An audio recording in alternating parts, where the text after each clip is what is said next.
The last talk of this morning's session will be given by Silvia Steila. You'll probably raise your hand, I should say. And you'll give us an overview of at least 6 points in weak set theory. Thank you. First of all, I would like to thank the organizer for the opportunity to speak. And I will talk about joint work with Gerald Weber. So, let us start by considering the usual Tarski Knaster Theorem, whose statement states that given order Presenville function on a complete lattice, then we have the least fixed point. And what is the least fixed point? Well, the least fixed point is a fixed point, which is the least.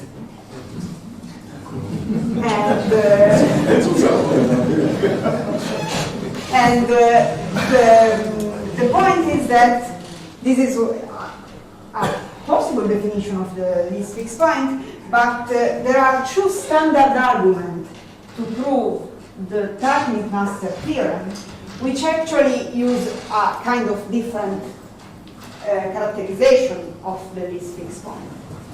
And as a first step, I will present the classical true argument, and then I will explain how we kind of extract some principle from these two proofs and our comparison between these two arguments. So let's start from the first possible argument of the Tarski Knaster Theorem, which we call the argument from above. Why? Since in this proof we actually have that the least fixed point is derived at the intersection of all sets which are closed under the order Presenville function. So we say that an element of the lattice is closed under this function if f of x is smaller than x with respect to the order of the lattice.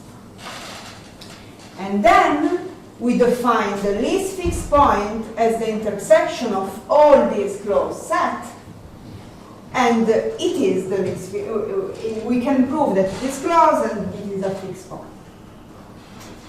And this is the argument from above. Now there is a second argument, which is the one from below. And the standard proof, okay, let's define 0 of L to be the infimum of our lattice.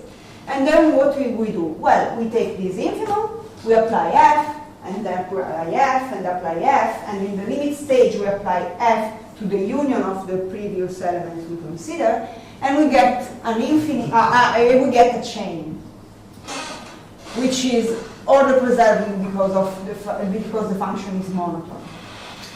And then if we are working in theory where, for example, ZFC, when we have a cardinality argument and stuff like that, we can prove that, well, we can define the least fixed point as the union of the element in this chain, and then if we have a cardinality argument, we can prove that this chain at some point will stop, and so that Z is actually the least fixed point. Okay.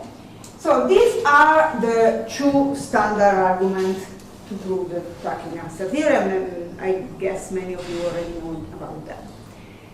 But we will focus in just one particular case. And in our particular case, the lattice is the power set of a set, and the order is the inclusion. Okay? Now the question is, well, since, of course, if we are working in ZFC, then we have that the power set is a set, we have the cardinality argument, we have sigma 1 separation, we can perform the argument and prove that every monotone function from the power set to the power set has a least fixed point, which can be defined in both the way and is always the same, and everything is But we are not interested in working in ZFC. We are thinking about what's the situation of this statement over Kripke Platek Set Theory. Now we have a first problem, which is what is P of A in Kripke Platek Set Theory, since in Kripke Platek we do not have power set axiom.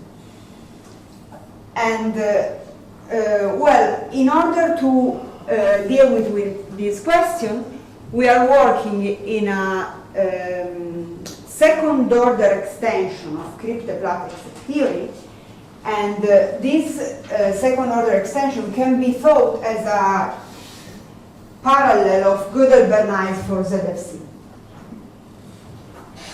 Well, we have a language, C, which is the extension of the usual set theoretical language with time-limit plus variable. Then the atomic formula are the usual one, and we have also the fact that set variable belongs to a class variable. And then we have that we say that a formula is elementary if it does not contain class quantifier, and we can define the delta NC, pi NC, and sigma NC formula as in the usual version, but assuming that we can have subformula which are of this kind. And the axiom are actually the axiom of Kp plus delta 1,2 comprehension for classes. So we have extensionality, pair, union, and infinity, as in Kp. Then we have separation, delta naught separation. In our case, we assume delta naught separation with class parameter, let's say. So for delta naught C formula. Then we have collection for delta naught C formula again. Then we have comprehension for classes, which is delta 1C. So what does it mean? It means that the classes in our theory are the delta 1 definable classes. And then we have elementary induction. And why we introduce this, we are working in this setting, since, our goal is to work in a theory, to understand in Kripke Platek what will be the comparison between these arguments. And this class version of Kripke Platek is conservative over Kripke Platek Set Theory. So if we have a statement which can explain, we can write in Kripke Platek, and we can prove in our theory, then it will be true in Kripke Platek. And if we work in this theory, we can use this operator, which I will explain now, which help us to make the statement of the least fixed point readable, since otherwise is a real, is a kind of, you need, let's say, plenty of time in order to write down all the detail in the normal version of Kripke Platek. And in this version is a kind of doable. So we call a class an operator if its elements are order pairs and it is right unique. What is it? Is a function which is a class. A functional class. And we use in this talk f to denote operator. So every time it will appear an f, it will be an operator. So it will be, you can think about a function from a class to somewhere. And then we write mon fa, where f is an operator and a is a set, if, first of all, f is total and the range of f is the power set of a. Is included in the power set of A. So for every x, f of x is an element of the power set of A. And note that in this way we can speak about power set also if we do not have the power set axiom. Since in this theory, sorry I forgot, in the class version of Kripke Platek, the power set is a class. because of course it's delta 1 definable, and so it's a proper class. And then we have, about mon FA, we have that the range is included in the power set, and it is monotone in the usual sense of the inclusion.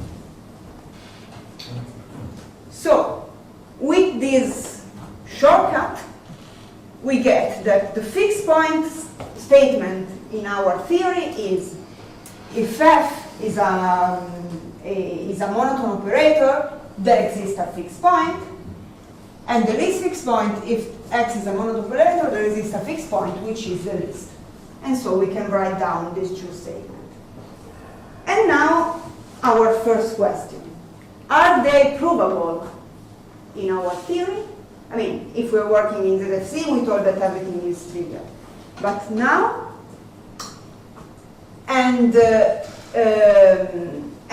so, I mean, first approach, take the usual standard proof and see whether we can deal, what we can do with them.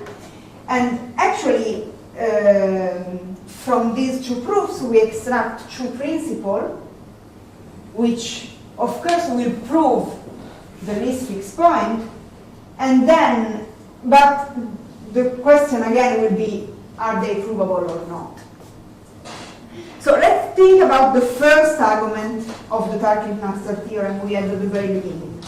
So the one from above, the fact that the least fixed point is the intersection of four closed sets. Okay.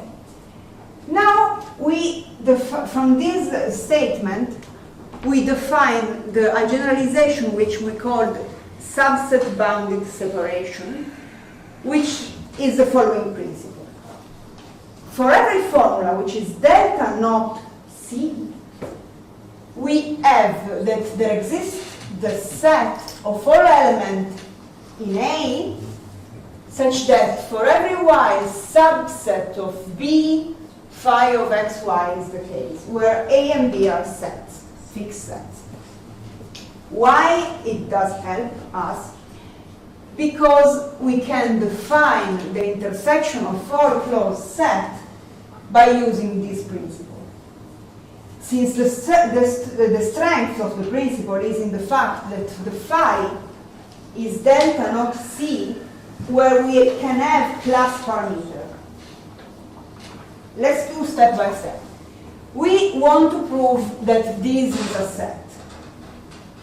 This is our goal. Since if it is a set, then we can prove that it is the least fixed point.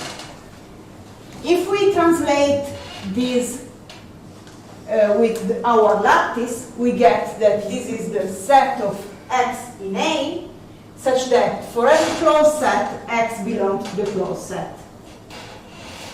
But now, this f of y is included in y is a shortcut to say that there exists a y, which is the image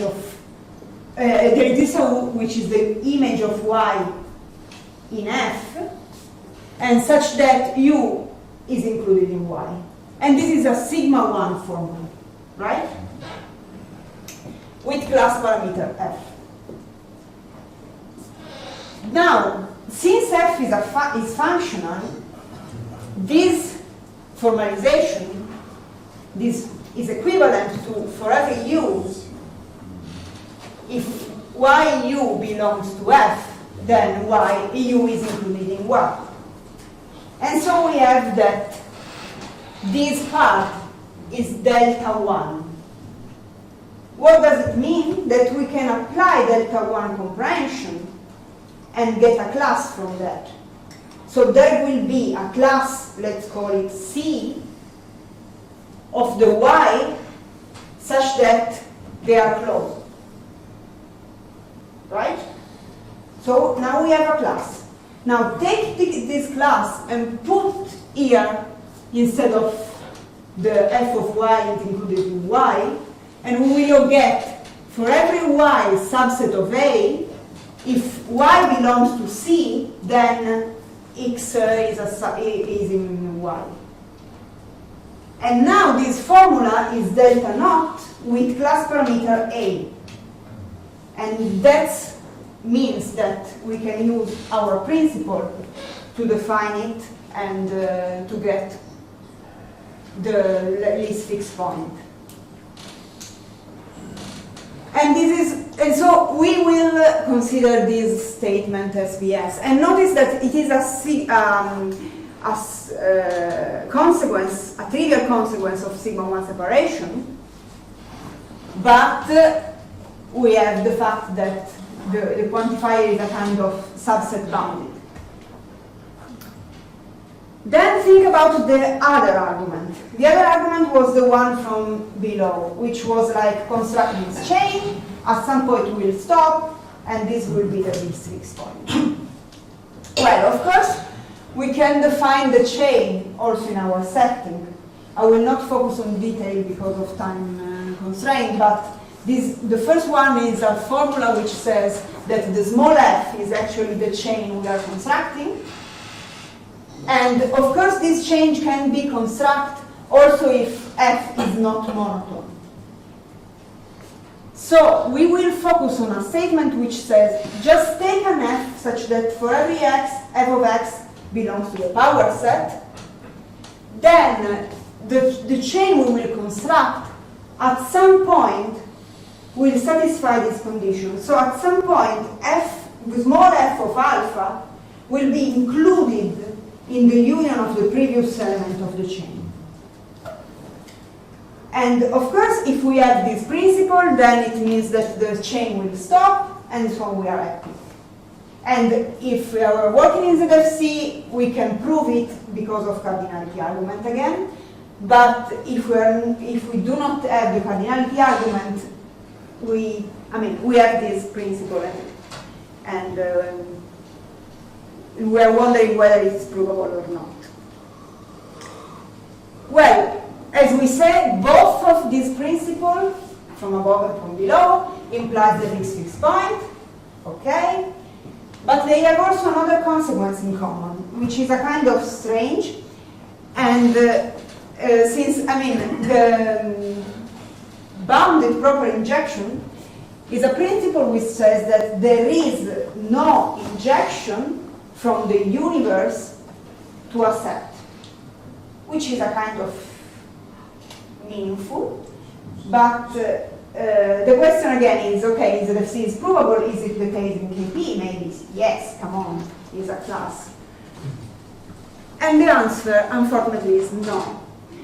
Is not provable, because what we can prove is that if we have the global well ordering of L, if we assume that V is equal to L, then all the principles we introduced are all equivalent to sigma 1 separation.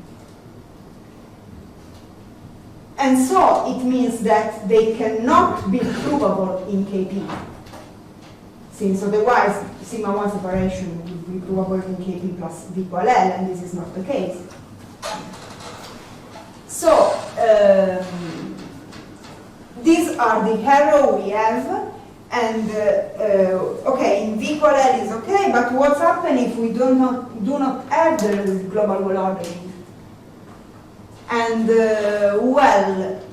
assume that V is not equal to L, we consider axiom beta, which actually just says that given a relation, we can compute the height of the relation. So given a relation, a well-founded relation, we can compute the height.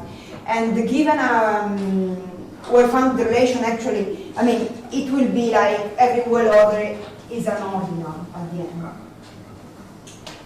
And okay, if we have axiom beta, but we don't have V equal L, we have some partial result. We still do not know the situation of BPI. We are working on it, but we know that FP implies LFP, and that LFP implies MI.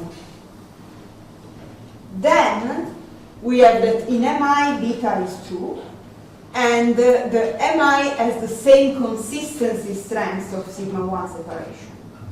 So what does it mean? That if we are working in KP plus beta, in terms of consistency strength, all this part of the diagram collapses. but this principle, which is still a question.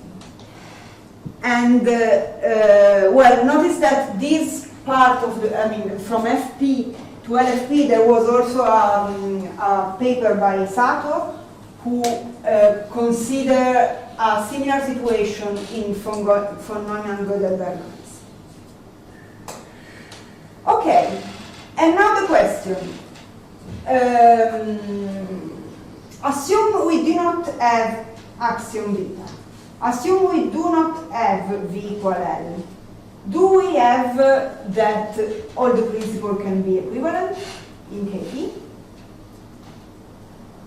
Okay, well, both independently, Matthias and Rathian proved that if we consider KP plus power set, then it does not imply, we cannot derive the axiom beta. Now, if we consider power set, so the power set is a set, SPS will just say that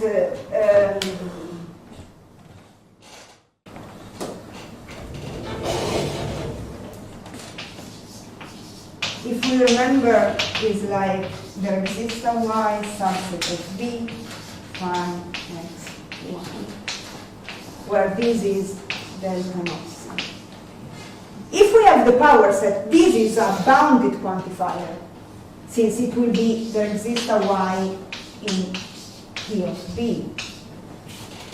And so we have that power set implies SPS, because if we have power set, then this is a delta naught formula, which is completely fine to consider. We have delta naught separation, it's okay. On the other hand, we can prove that MI implies beta. So what does it mean? It means that SBS cannot imply MI, since otherwise it would imply beta, and so power set would imply beta, but this is inconsistent with the result above. So this is not the case. Okay, and so what can we do to understand the relationship between these two guys? And the main question now is, okay, they are not equivalent. If we have a strong assumption like beta or V equal L, they are kind of equivalent.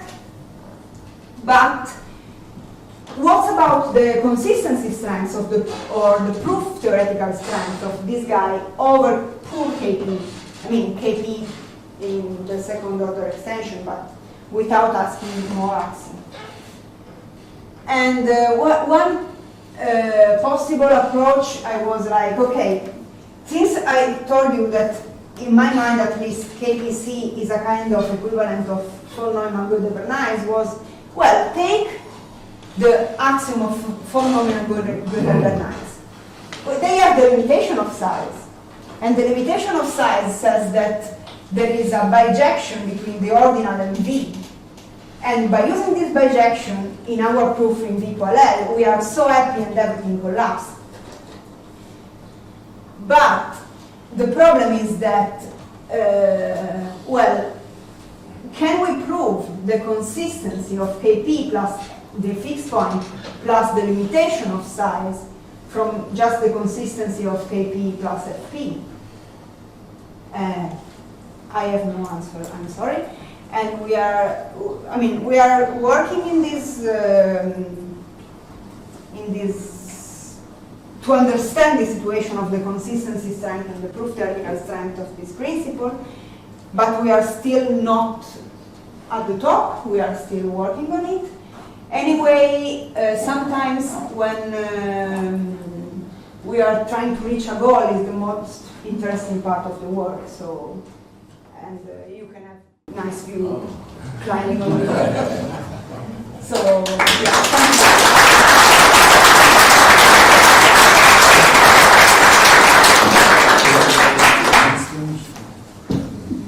Any answers? Yeah. You know the consistency of Kp can imply the consistency of Kp plus limitation of size. So the same question, but without the fixed point. Without the fixed point, I tried since you know in von Neumann Gödel-Bernais, if you look at the Yak book, there is a class forcing which can prove that if we have choice for set, we will get a model of choice plus of global choice. And my idea was, okay, try to use this forcing, since the forcing is delta definable, is super good and has all the properties that set theory want to have for forcing in our setting. But there is a problem in this approach because you can define everything, but the forcing relation will be pi 1 and not delta 1. And so apparently the forcing approach does not work. And so I'm still wondering, if you have an answer which is different, I mean, I would really like to have some clue about what's happening, but for normal Gödel-Bernays approach apparently does not work. I also asked Sky Friedman about that. We discussed it, but without, also if the forcing is really easy, since it's just the set of function from ordinal to V, so it's normal. Any more? That's not the case, so thank you again.